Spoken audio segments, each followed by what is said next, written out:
Hello, my friends. Today I'm here with James O'Keefe. James is an award-winning journalist and writer. He is a founder and the president of both Project Veritas and Project Veritas Action non-profit organization dedicated to investigating corruption, dishonesty, waste, and fraud in both public and private institutions. Thank you so much for Great to joining be me, with you. James. Yeah, the Project Verisoft recently dropped shocking footage involving the head attorney for the New York Teachers Union, Mitchell Rubenstein. For the listeners might have missed it. Do you mind giving an overview of the footage? Basically, this is a pretty shocking piece of tape. Fasten your seatbelts. It involves the head attorney for the New York Teachers Union describing how he covered up a rape of a student and how the system is broken. In graphic detail, he was bragging about how the union covered sexual abuse against a child and how that teacher was basically allowed to roam free and not charged. So this is an ongoing series that we're doing into the teachers union. The teachers union is out of touch and out of control, and it's important for us to hold them accountable. So this is the number of videos we've done over the last year. We have another one coming out next week, and this guy was basically violating attorney-client privilege, leaking information, putting the needs of the teachers and the teachers union ahead of the children. Betsy DeVos is our current education secretary. She's on the cabinet, and she wants to reform this, and she's being attacked and vilified for trying to reform it when the system, again, protects bad teachers and sometimes has no interest in protecting children whatsoever. So the first video is very shocking. It's about 15 minutes long. It plays multiple scenes from this attorney describing the sexual details. It's very disturbing, and there's another one coming. Yeah, I watched the video last night. It came out, it was horrifying, particularly because you did not seem disturbed at all about what he was talking about. He also said that this attorney has commented and said that he was trying to, quote, impress a girl. I don't know what guy thinks he can impress a girl by describing in detail a rape of a student, but when he told the story, and he told it multiple times on different occasions, he got the exact details down. And we called the teachers union yesterday for comment, and his boss, Mitchell Rubenstein's boss from the New York State Teachers Union, said that they're not going to give us this guy's last name. So he's definitely out there and at large. This teacher is out there and at large. But this is just low-hanging fruit. Education reform, the teachers union, they've never been held accountable in their lives. So we've got a lot of work to do. Yeah, exactly what you are just going to get off scot-free then. Well, when we called the teachers union for comment, we spoke to the guy on top. I don't have the guy's name in front of me, but Mitchell Rubenstein's boss. He basically said to us that we can't discuss these matters. We can't get into whether or not we're going to punish this attorney. He just wouldn't give us any information whatsoever. They're always trying to protect themselves and protect their members, not protect children. That's how they operate. Yeah, it's really terrible. I mean, I'm looking forward to future videos on this topic, and I know there are so many problems, especially that I've been uncovered during the election cycle. I know there was you had quite a large impact in the US election when you recovered that. Hillary's campaign was buying people to riot at Trump rallies. How did you go about uncovering this information? How do your undercover operations generally work? Well, we can't get into every single specific detail, but we get, sometimes they start out in a bar, Wisconsin, which is where that happened, and one thing leads to another. We have an idea, we have a concept to expose voter fraud. We put people out there, our undercover people are embedded. In that case, we were embedded in the Hillary Clinton campaign for an entire year. 8 full-time journalists embedded. And in the course of being undercover, we build relationships with people, we get them to trust us, and they divulge information, and that information informs what we do next. So it's just sort of a traditional undercover operation. And right now, and one of the reasons I'm coming on your show is because we are going on this massive recruitment program. So if you're interested, we'll talk about this as we talk, but recruiting at Project Veritas, if you want to be involved, if you want to be a journalist, if you are courageous and disciplined and have what it takes, send us an email at recruiting@projectveritas.com, and we will put you in our program to see if you have what it takes to be an undercover journalist. But there's a lot of people. We've got hundreds of people that message us, both to get involved as a journalist and because they have an idea, maybe a tip. Maybe they're on the inside of an institution and they want us to equip them to expose what they're seeing. But traditionally how it works is we go out, we build relationships with people, we get them to trust us, and we spend months and months digging until we find a story. We find something that's a corrupt or abusive or an abuse of power. In the case of Democracy Partners during the election, we were building relationships and posing as a donor, an overseas donor, and said we wanted to contribute to their cause, and then they, in the course of building the relationship with us, told us that they were planting violence at Trump rallies across the country, that Hillary Clinton was involved. In fact, she put these ducks on the ground, these people dressed as Donald Duck who would get punched, and they were supporting that type of violence. So it was a huge story, and it was a product of being immersed in this environment where eventually Bob Creamer invited us to the White House. He actually invited our undercover reporter to meet at the White House. We couldn't go because we'd have to use a fake name at the door, and that would have been illegal. But there's a lot that goes into it, some of which I can reveal, some of which I can't. But it involves patience and discipline, and sort of never giving up. Do you have a particular vetting process of journalists? How do you know if you can trust them? Oh, we have a very, very rigorous process, a recruitment and selection process. So if you're trying to come and sting me, don't get any illusions, because first of all, you won't even be speaking with me for a long while. We have I can't get into exactly how it works, but that's right. As they say in the intelligence community, everything is a test. You will be tested, and sometimes you don't know that you're being tested. But we observe everything, and ultimately you get put through layers and layers of vetting so that you can't get into Project Veritas unless you really are dedicated to this vision, and you're dedicated to this mission, and you have what it takes. And I think that the prerequisites are courage. That's the ability to overcome your fear. Yes, I know. A strong commitment to making society more ethical. You have to have a degree of improvisational ability, acting ability. You have to be able to play a role. That's right. But you ultimately have to be an honest person. You really have to. You can't be a BS artist to do this. You really have to convince people that you're for real, and you have to rely upon your own real life experiences to do that. So ultimately, we tend to attract the right people. And there's no illusions about doing this work. You really have to be committed. And I think that, again, 500 applicants get narrowed down to 12. I think we'll have a great pool of people when we're done. Yeah. So it has to be, you have to be in it to expose the truth, not make a name for yourself. No, it's never going to work. If you want to make a name for yourself, you're not going to enjoy it. And I certainly did not get into this for that reason. I get asked all the time, what motivates you, what drives you, and of course it's justice. That's what motivates me. It was being on a college campus and seeing professors who are avowed communists trying to tell me that that's the way the world should be, and there was no counterbalance. If you look at our country, the media is so deeply corrupt, and they're not doing any investigative reporting. I mean, they're doing no investigative reporting. They're just throwing out narratives that sometimes don't even make any sense and are certainly not backed by evidence. So you really have to have a desire to go out there and fight for justice.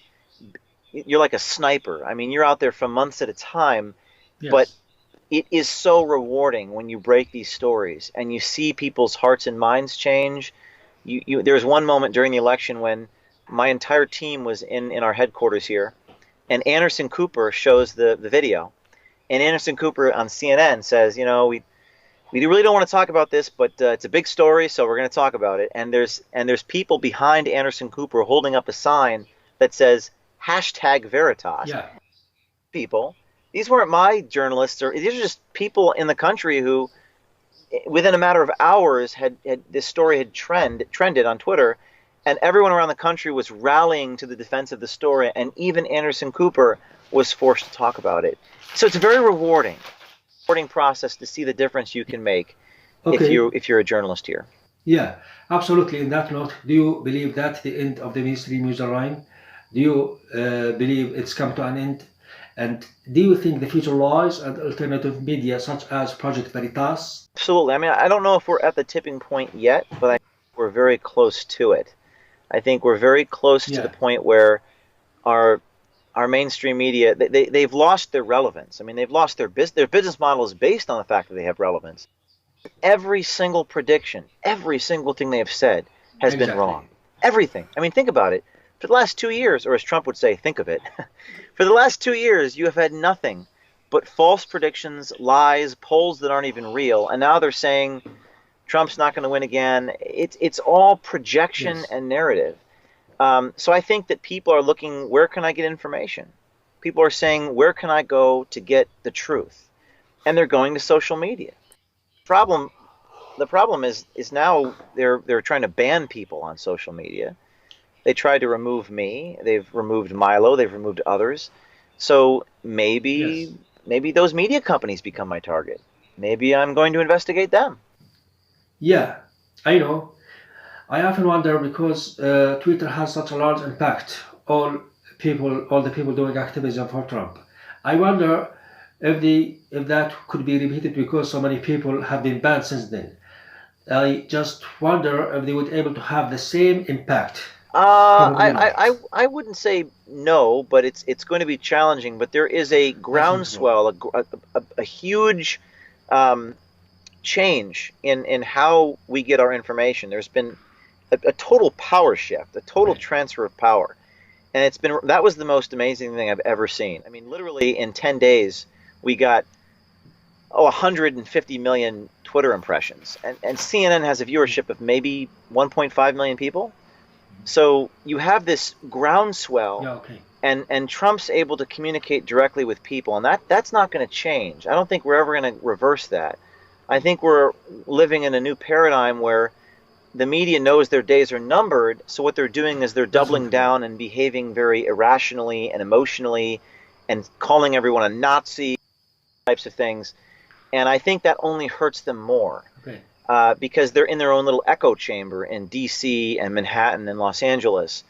And these Republicans, which are probably even greater a problem than the media, are governed by shame. They are governed by Yeah, okay. the attacks they receive from the media, and that's the problem. That the media yields that kind of power because they're circling them in D.C. in the press pool. So the Republicans are very much afraid of the media, and I think that's one of the main problems that we have. So, how is the mainstream media presented you personally and fairly throughout the course of the election? You're working on a project Veritas. I can write a whole book. I have written a whole Okay. book about that. That is the reason why most people don't do what I do because they are afraid of the harm to their reputation. The truth is, most people. This is the truth. Most people would rather give up their life than Yeah, okay. subject themselves to the vicious, nasty attacks against their reputation on the internet. It's terrible. I mean, you've been through it in a small way. Everyone's been through it Yes, okay. to a certain degree. I've been arrested. I've been jailed. I've been subpoenaed. I've been prosecuted. I've been defamed. I've actually won a defamation lawsuit, which is very hard to do because you have to prove actual malice. You have to prove that the person knew that they were lying about you. So it's a hard Yeah, thing to okay. do, but what you have to do is you take the attacks and you just sort of have to double down and you have to hit them back even harder. So when they call you a liar and you edit your videos and you know you're a criminal and this type of thing, you just have to say you know what, I don't care what you say about me because it's on videotape and that's the only thing that Yeah, matters. okay. But you have to have that ability to rise above it, so to speak. Okay. Okay. Yes, I mean, I think after a while, actually, uh, you become at least to an extent desensitized to it. And I mean, there's also the fact that the mainstream media has lost much of its influence. So people do not take it as seriously unless they are completely brainwashed and take everything that the mainstream media says the truth. So I had a question. In your opinion, when do the mainstream media begin to seriously fail in their mission to report the facts? Because essentially they become political activities for the Democrats for Hillary's campaign and etc. Right. Well, I mean, I think for me, it's not really even a political thing. I can see how, Trump has benefited enormously from the change in media because we're a center-right country, and people are angry about the corruption that happens in our country, and they want someone to speak for them. So Trump is symbolic Exactly. of the people. But for me, I've been reading a lot and researching a lot about the history of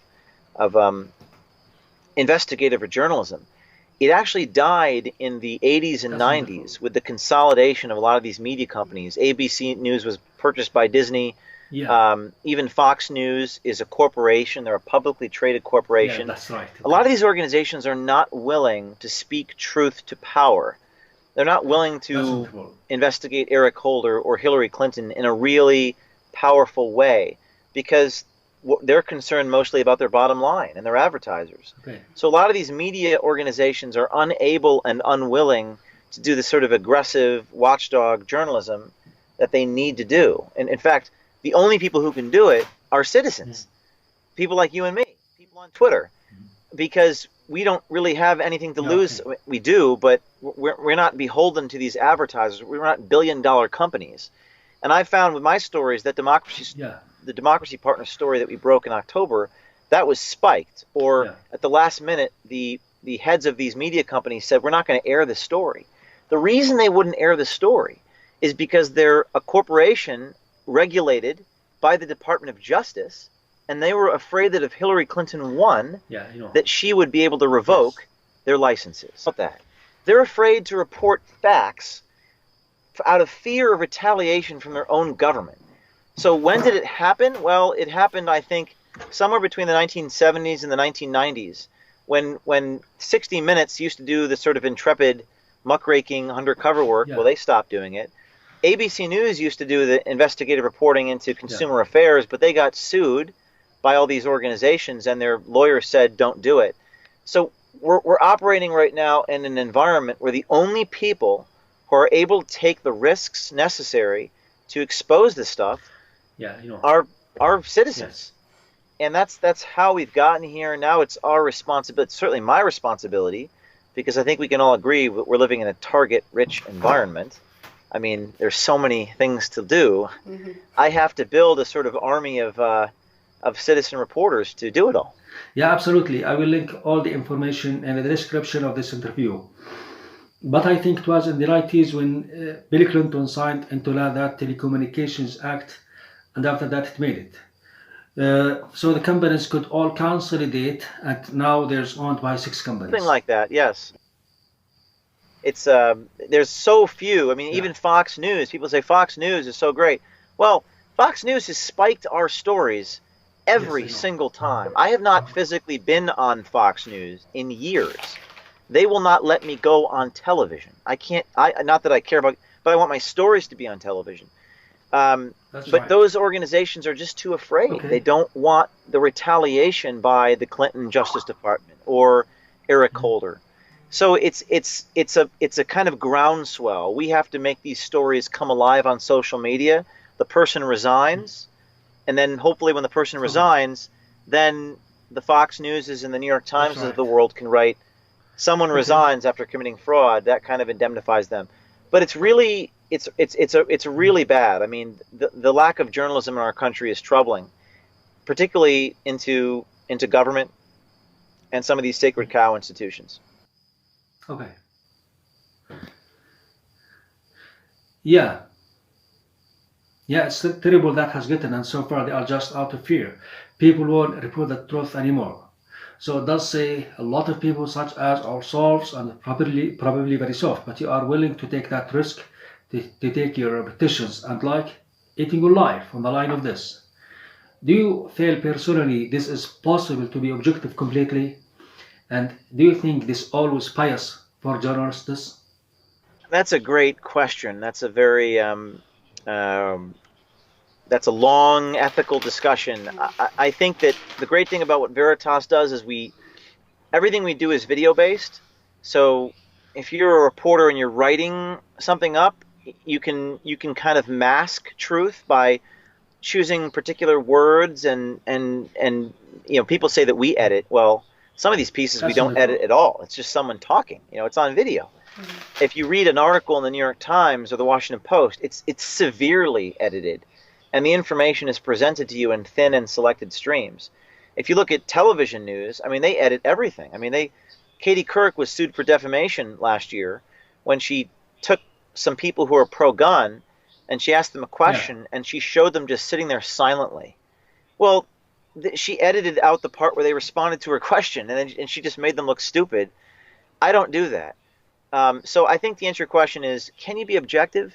I think video-based, what we do, sort of cinema verite, it's the closest thing to reality there is. It may not always be comfortable to watch. It may not always, it may be risky to show it, but what we do is the closest thing. When that guy in that video back in the Democracy Partners said, I don't care about the law, I don't care about the ethics, we need to win this mother effer. That's what he said. That was shocking. I mean, that was unbelievable that there are political consultants out there paid by the Clinton campaign to behave that way.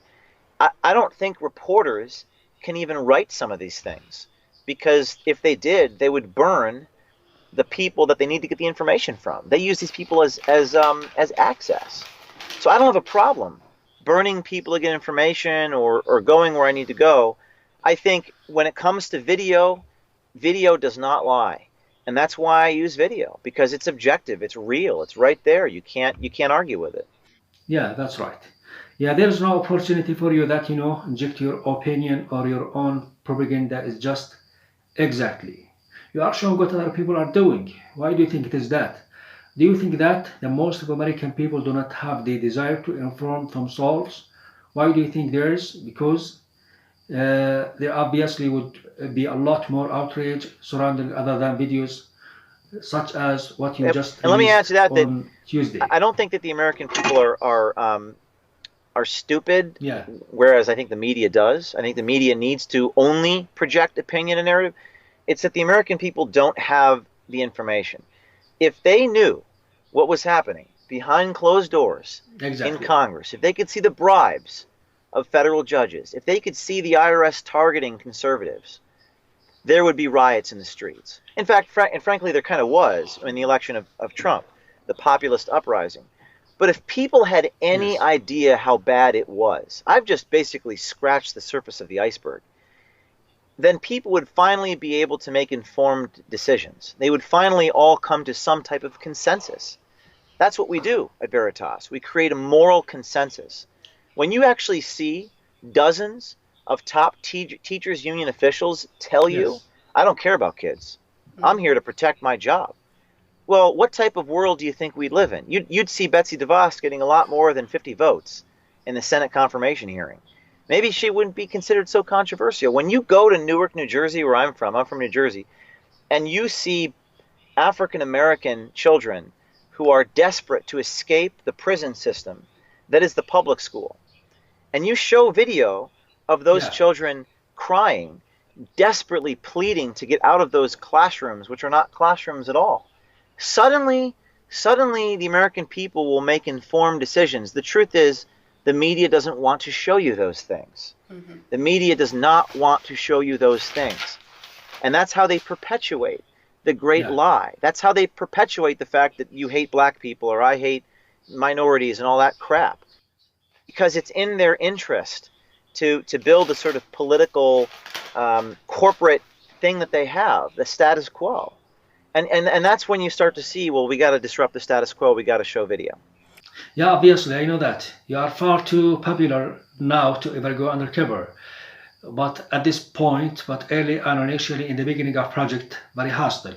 Were you pretty undercover? The general sometimes has to lead Yeah, from the front, but it's more of a yeah, that's right. directorial Okay, role. If I'm in the field, it'll like I was on the field on election day.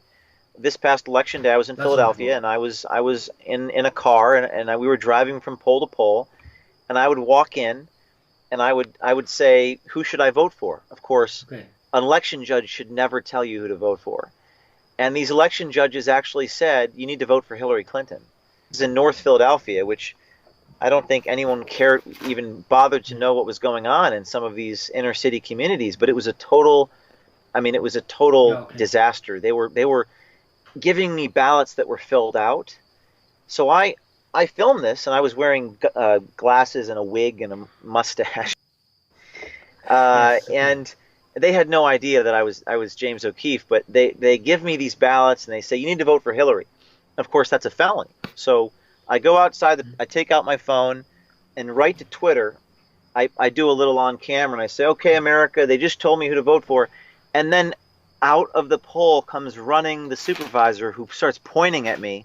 I think she got and I'm tweeting the video out, you know, embedding it into Twitter, exactly. and all these left-wing journalists are attacking me, saying I don't like voting rights. I mean, we just got out of a poll where the woman was breaking the law, telling me who to vote for. I'm reporting That's that, wonderful. and they're saying that I don't like voting rights. Meanwhile, this is a true story, Philadelphia, November 8th, 2016. I'm driving away, and suddenly the district attorney of Philadelphia Okay, puts out a that's tweet wonderful. saying, if you see James O'Keefe, let us know.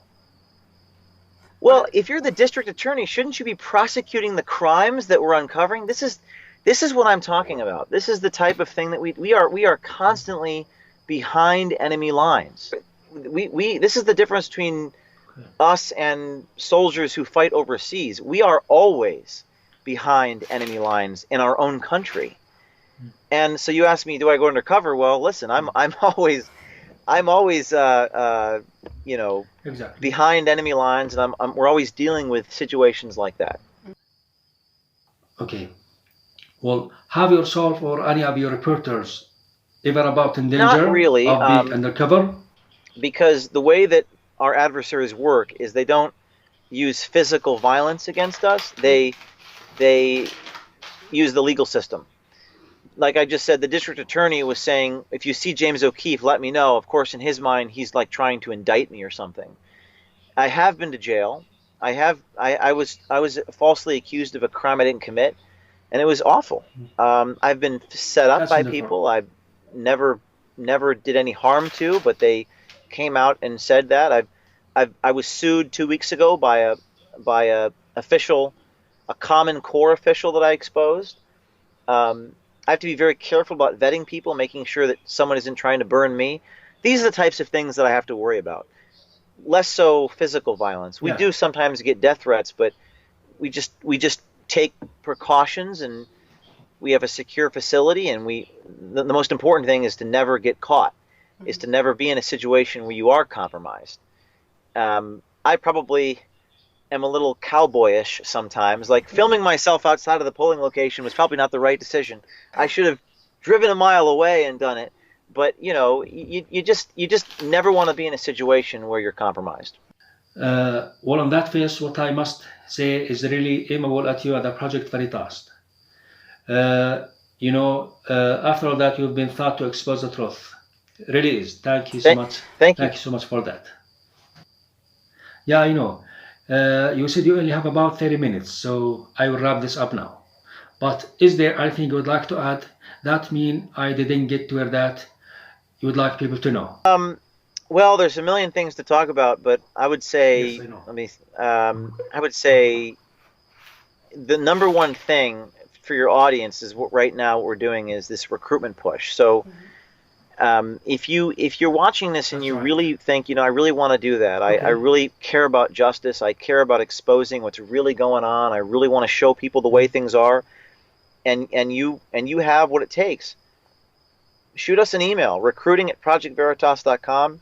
Just tell us your level of interest, and we'll take Okay. it from there, and we'll put you through a recruitment process. But I would say the number one thing we need in our society are courageous people who are willing to do Yes, the sir. job that the politicians and the media won't do. And if you really are dedicated to this type of vision of making society more ethical and transparent, then I would send me an email, That's recruiting at right. projectveritas.com, Okay. and get involved. And it's very rewarding. It's very, Mhm. very rewarding work. There's nothing in the world like it.